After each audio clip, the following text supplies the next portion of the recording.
Olá, pessoal. Aqui quem vos fala é o professor João Bonato e estamos dando início a mais um Anatomista Entrevista. Hoje, com a brilhante presença do professor Atelson Bittencourt, da Universidade Federal do Espírito Santo, professor coordenador do Museu de Ciência da Vida, e vai nos dar a honra de bater um papo conosco. Seja bem-vindo, professor Atelson Bittencourt. Obrigado, professor Bonato, demais presentes aí nessa sala. É uma grande satisfação estar aqui, em primeiro lugar, revendo você, grande amigo, e falando aí de um assunto que é a nossa paixão, né? Que é a anatomia, plastinação, atividade museal, é o que a gente faz aí de paixão. E é Com o o que a maior gente prazer, estou aqui. Muito bem. Gelli. Então, boa noite, professor. Boa noite, gente. Boa noite para quem está nos assistindo. Então, a gente criou o Anatomista Entrevista com o objetivo de levar a anatomia para quem gosta, para os nossos colegas. Enfim, a Liga, a LEA, é um grupo de anatomia da Unicinos e a gente então criou esse quadro no YouTube nesse contexto pandêmico porque a gente resolveu levar mais anatomia para dentro de casa. E eu gostaria, então, que o senhor falasse um pouquinho mais sobre a sua formação, sobre de onde surgiu o amor com a anatomia, enfim. E para o pessoal que está nos assistindo, eu gostaria de pedir que vocês compartilhassem o vídeo, curtissem e se inscrevessem também no nosso canal. Professor. Tá joia. Boa noite a todos e todas. Vamos lá. Bem, minha história com a anatomia, quando eu faço uma retrospectiva, eu constato que ela veio de muito longe. Eu de formação, eu fiz graduação em ciências biológicas, né?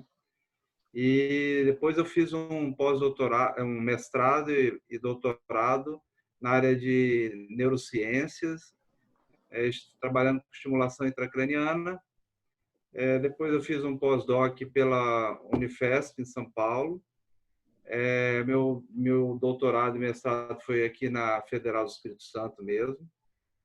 Mas aí eu fiz um concurso em 2004, eu já era doutor, eu estava fazendo um pós-doc, e aí eu fiz um concurso, fui aprovado aqui, mas na verdade só fui chamado quase 2 anos depois, em 2006. E aí fui chamado para lecionar no departamento de morfologia, lecionar anatomia. Embora a minha pós-graduação foi na área de ciências fisiológicas. Mas quando eu resgato lá atrás, quando eu estava estudando ciências biológicas, eu fui dar aula numa escola pública da periferia aqui, onde eu estudei, e lá eu queria fazer algo diferente. Isso foi em 1991. Eu tinha 22 anos de idade, né? 21, 22 anos. E aí eu queria fazer algo diferente para aqueles alunos tão sofridos da escola pública, como ainda é, né? E aí eu fui no abatedouro de suínos e pedi as vísceras de um suíno para preparar um material para dar aula prática. E aí o rapaz falou, mas ele falou, o que você quer fazer com isso? É para dar aula. E aí ele me deu as vísceras de um suíno, eu dissequei no meu modo, imagina, né, como foi, e consegui um pouco de formol com o técnico da universidade, fixei o material totalmente no instinto, assim, e na vontade de fazer algo diferente, né? E eu comecei a dar aula de ciências com aquele material. E eu acho que aí a origem da anatomia na minha vida, acho que está aí, entendeu? Como algo assim que eu comecei realmente a me apaixonar. Eu já tinha feito a disciplina de anatomia na graduação, né? Mas esse material cria um plus, né, para a sua aula, para a sua dinâmica totalmente diferente, sabe? Porque a anatomia, ela fascina porque ela é real. ela é tridimensional, né? Ela é palpável. Então, isso é que impacta a todos que se deparam com a anatomia. Então, vocês estão me ouvindo? Sim, bem. Sim, sim.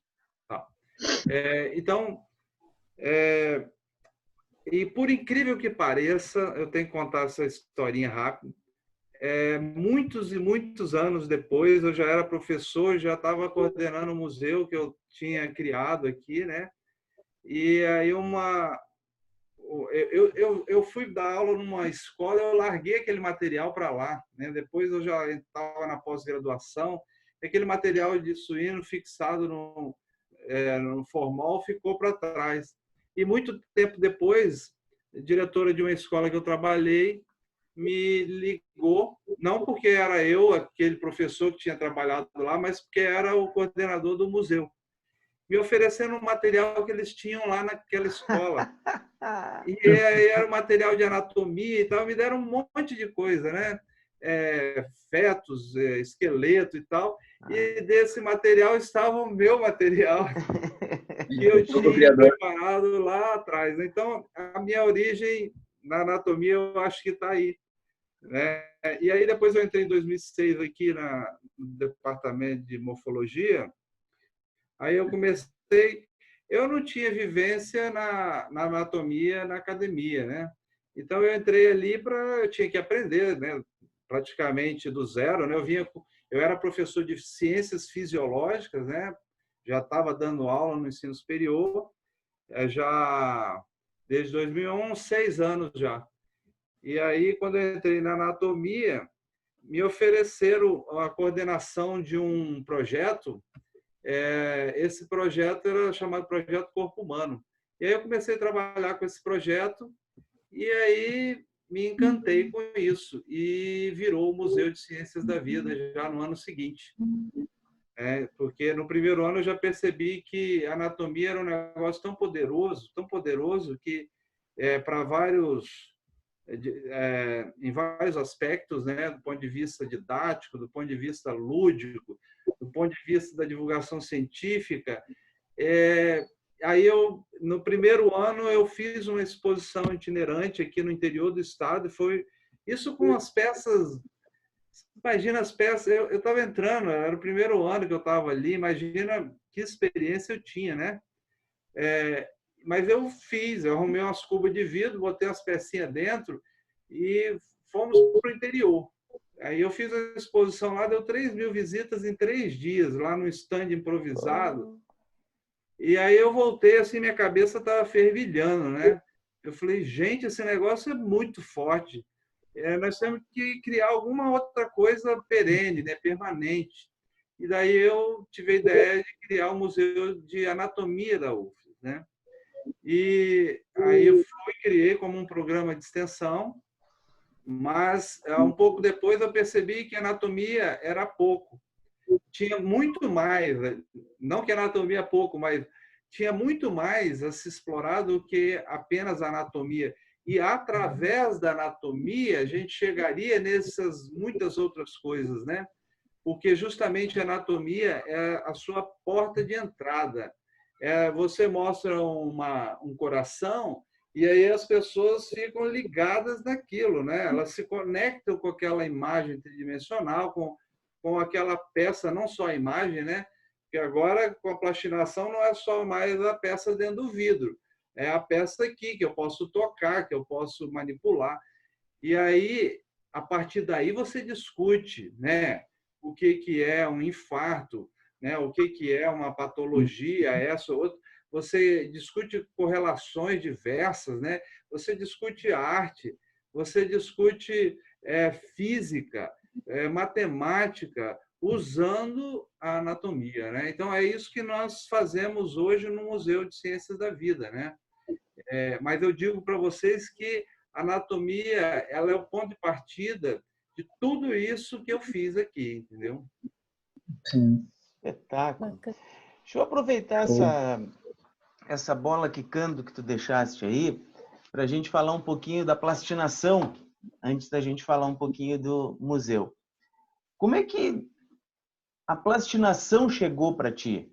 Como é que tu descobriste a plastinação e como é que foste em busca da plastinação?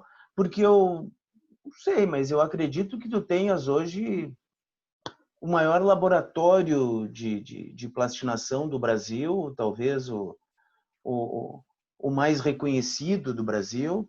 Tu és a referência, eu acho, no Brasil, no que diz respeito à plastinação.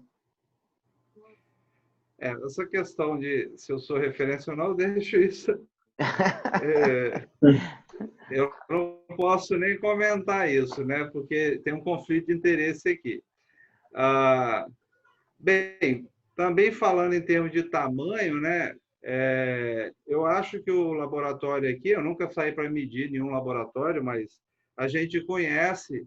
E hoje eu digo que todo mundo que faz plastinação no Brasil, eles de alguma forma aprenderam com a gente aqui, né? Ou uma pessoa ou outra do laboratório, né? Porque desde o início nós temos essa pegada, né? Essa intenção de promover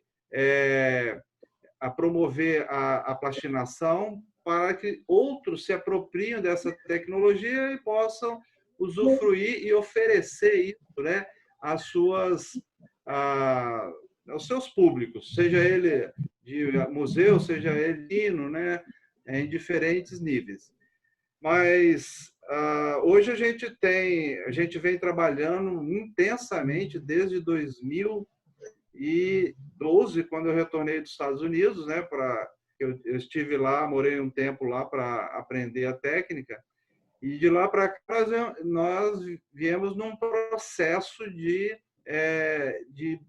planejamento, de aquisição, de montagem, de teste, pesquisa, e essa coisa nunca vai parar, na verdade, né? É isso que eu vejo aqui. Mas voltando assim, como é que eu entrei nessa história, né? Em 2007, 2006, lembra que eu entrei na UFES como professor permanente aqui do Departamento de Morfologia. Um pobre coitado que não sabia nada de anatomia. Mas o concurso previa isso, né? Ele previa que pessoas com formação, com doutorado na área de ciências fisiológicas pudessem participar daquele concurso, né? Entendendo o quê? Que uma pessoa com essa formação é uma área correlata, né?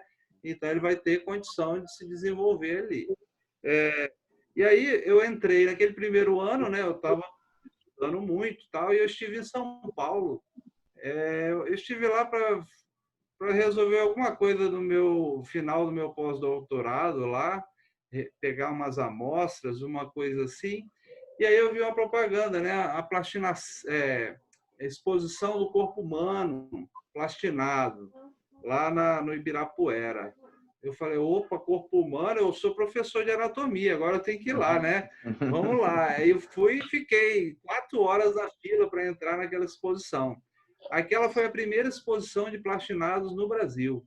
Ela era coordenada por um professor americano, Roy Glover. Ele era de Michigan, de Michigan, né? Hoje ele já é aposentado, não trabalha mais com plastinação lá em Michigan. E ele tinha o maior laboratório de plastinação, mas ele fez uma parceria com o SUI da China e trouxe essa exposição para o Brasil. E eu visitei. E eu fiquei assim, ó, gente, o que é isso, né? Eu me lembro quando eu fazia anatomia, alguém falou que tinha um camarada, um alemão, que estava fatiando um corpo inteiro com espessura de 2 milímetros. Esse cara é maluco, né? O cara faz um negócio desse. E eu fui nessa exposição, que não era do alemão, era do chinês, que tinha sido sócio do alemão que criou a técnica, né? O von Hagens. Aí, bem, eu voltei de lá, assim, muito contente de ter visitado aquela exposição, comprei um catálogo da exposição para mostrar para os meus alunos que eu visitei uma exposição de peças plastinadas, de corpos dissecados, né? Feliz da vida. Mas aquilo para mim era algo totalmente impensável, né? Impensável. e segui minha vida, né? Com meu projetinho aqui do corpo humano, né? No ano seguinte, comecei a pensar no museu, e o museu foi evoluindo, e a coisa foi tomando corpo.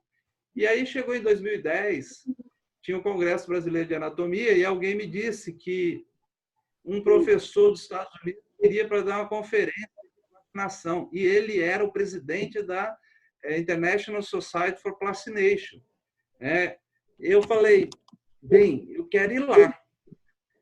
Eu já tinha pensado, sabe, sobre a plastinação, mas eu não conhecia ninguém, entendeu? Não tinha a menor noção de qual o caminho tomar para isso, né? E aí, quando alguém me disse que esse professor estaria no Brasil, eu falei, eu vou para esse congresso e eu vou conhecer esse professor. E aí eu fui.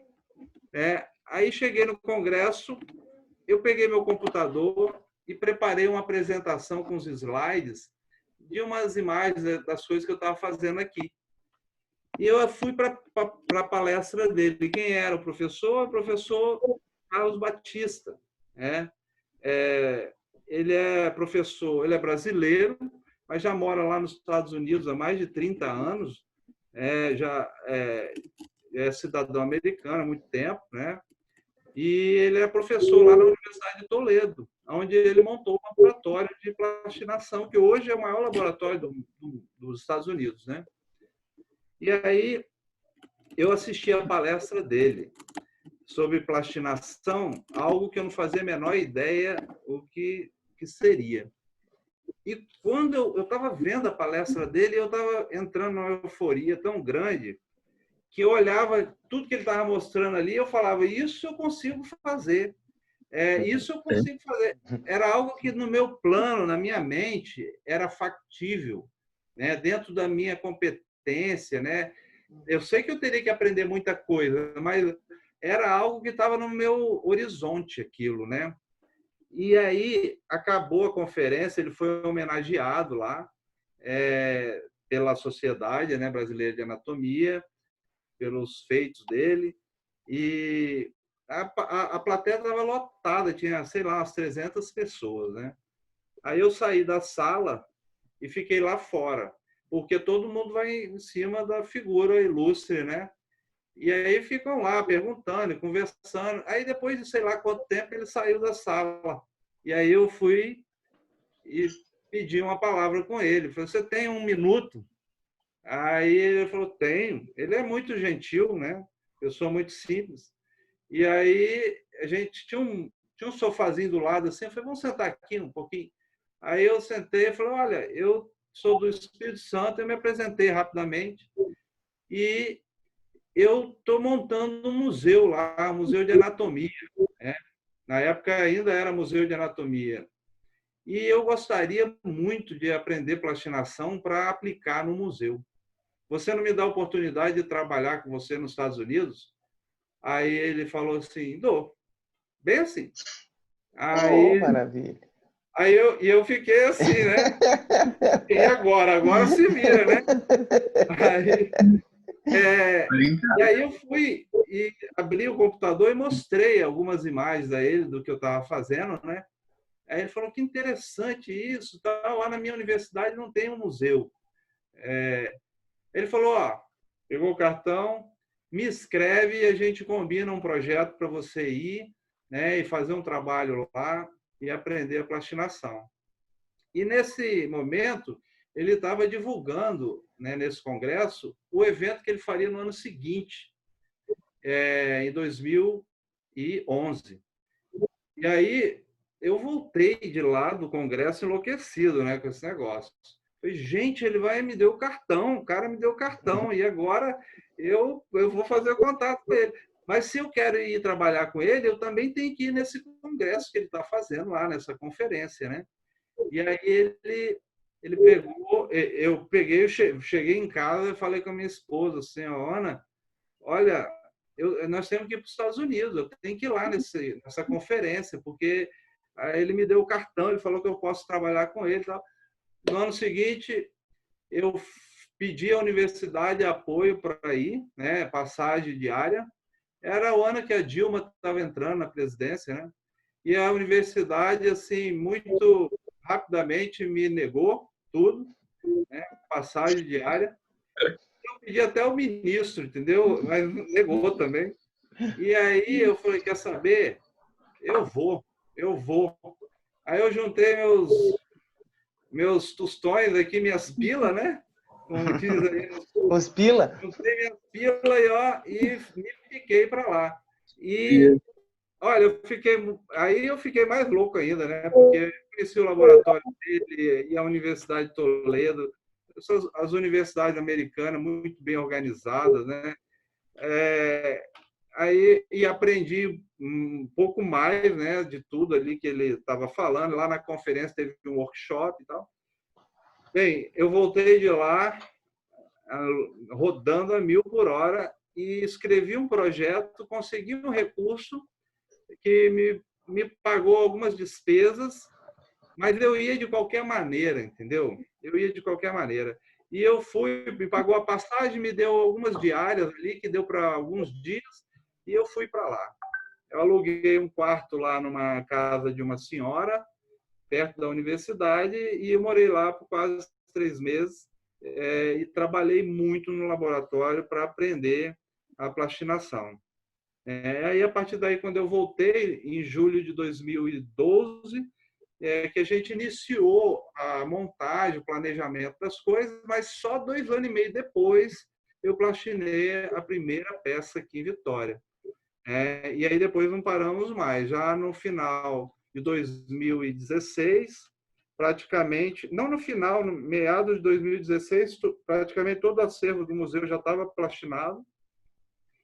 E de lá para cá nós estamos trabalhando e expandindo as coisas, né? Agora a meta agora é plastinar corpo inteiro, que a gente pretende fazer a partir do fim desse ano, início do ano que vem já.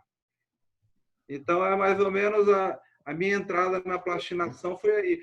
E aí só concluindo que eu acho que é importante, né, o desdobramento dessas coisas. Depois eu tive em 2012 eu tive na Alemanha. Eu visitei o plastinário do Von Hagens, lá na Alemanha. Graças a esse contato, né, a network que você começa a criar, né? Então, pelo contato meu com o professor Batista, então eu fui recebido, inclusive, pelo Von Hagens, lá na Alemanha. Em 2013, eu retornei aos Estados Unidos, até o Bonato esteve lá, né? A gente fez um workshop lá, eu ajudei a organizar. E a gente veio estreitando a nossa colaboração, né, entre o meu laboratório aqui, o laboratório do professor Batista, lá nos Estados Unidos. A gente tem publicado juntos. E em 2014 eu estive na Rússia, numa conferência, encontrei com ele novamente lá. E a partir daí, quando a gente retornou da Rússia, ele me fez contato, me ligou um dia e falou assim: você não quer fazer a 11ª Conferência Internacional Interina de Plastinação em Vitória? Aí eu falei para ele: você faz ideia do que você está propondo aí, né? Aí, olha, realmente é uma responsabilidade gigantesca, né? Aí ele falou: eu sei, eu estou te oferecendo porque eu te conheço. Aí eu falei: então tá bom, se você está dizendo, vamos lá. E aí eu aceitei essa loucura, né? E aí nós fizemos a 11ª Conferência Internacional Interina aqui. Então vieram os maiores plastinadores do mundo aqui em Vitória, né? O Bonato estava aqui também, participando. E assim, foi um momento mágico na minha vida profissional e pessoal, né? Eu não consigo separar essas coisas. E por incrível que pareça, assim, eu falei isso no meu discurso lá daquela conferência de abertura, né? Há 4 anos atrás, eu estava sentado num auditório, como vocês estão aqui, né, falando para a plateia, para aprender a plastinação pela primeira vez, né? E hoje eu estou aqui falando com o presidente desse evento, né? Igual aquele que eu organizei, que eu participei há 4 anos atrás, né?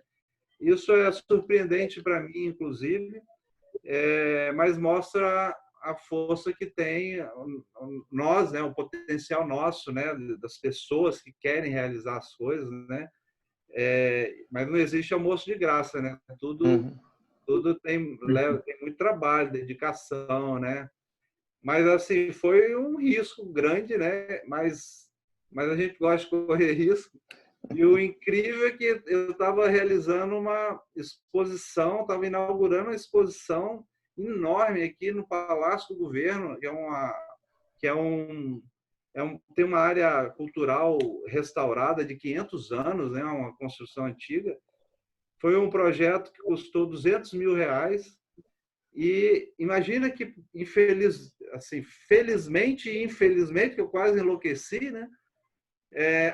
Atrasou a exposição e ela coincidiu com a conferência. Foi bom porque a conferência pôde visitar a exposição que eu estava realizando ali. Mas, olha, me deixou quase louco fazendo as duas coisas simultaneamente, né? Mas deu tudo certo e foi muito bom. E isso aí é a história que vai para o livro. E não é por estar na tua presença, deixa eu te dizer que foi fantástico aquele simpósio. Foi muito bem organizado, foi excelente. E a apresentação, a exposição lá no Palácio também, lindíssima, lindíssima. Mas até, como eu estava te comentando antes, o tempo passa muito rápido. Já acabou o nosso tempo. Nós temos 3 minutos só. Não vai dar tempo da gente conversar mais nada. Eu vou ter que te convidar de novo para a gente falar uma só sobre o Museu de Ciência da Vida. Topa? Com certeza. Vai ser uma satisfação imensa. Então tá. Matheus, eu vou te boicotar também, mas o nosso tempo... Pois é, né? Acabou no meu tempo. O nosso tempo já foi. Eu mas falei assim demais, então... Não, de forma alguma, assim que é bom. É o que eu comento sempre. Não é para que a gente fale, é para a gente ouvir. Né? Quem tem que falar é o nosso convidado. E eu disse, a gente às vezes... É a primeira vez que a gente não consegue fazer 2 perguntas. Verdade. Mas tá perfeito, tá ótimo. Bom, pessoal, o que eu vou dizer? Né? Vamos nos despedir agora. Mas esse é o nosso Anatomista Entrevista. A cada semana, 1 ou 2 convidados. E nós temos, então, sempre a satisfação de contar com professores fantásticos, como é o caso do nosso querido amigo professor Atelso, e que já está intimado, ao invés de convidado, a conversar conosco mais uma vez para falar sobre o Museu de Ciência da Vida, que hoje o tempo não nos permitiu. Então, professor Atelso, muito obrigado pela tua participação, pela disponibilidade do teu tempo. Foi uma satisfação, eu que agradeço. Diele, obrigado. Matheus, muito obrigado. E desculpa ter te boicotado hoje. Mas é assim. Pessoal, muito obrigado. Assistam, curtam lá, compartilhem. E a próxima semana temos uma nova convidada que também vai falar sobre, ou melhor, também não, né? Vai falar sobre um museu também, mas infelizmente a gente não pôde ouvir nesse momento a respeito do museu do professor Atelso. Se bem que ele comentou bastante também sobre o museu. Então, na nossa próxima reunião, teremos a professora Andrea Oxley, que vai falar sobre o museu da UFSPA. Não perca essa, hein? Não percam essa. Beijo no coração de todos, beijo nas crianças, até uma próxima. Tchau, pessoal.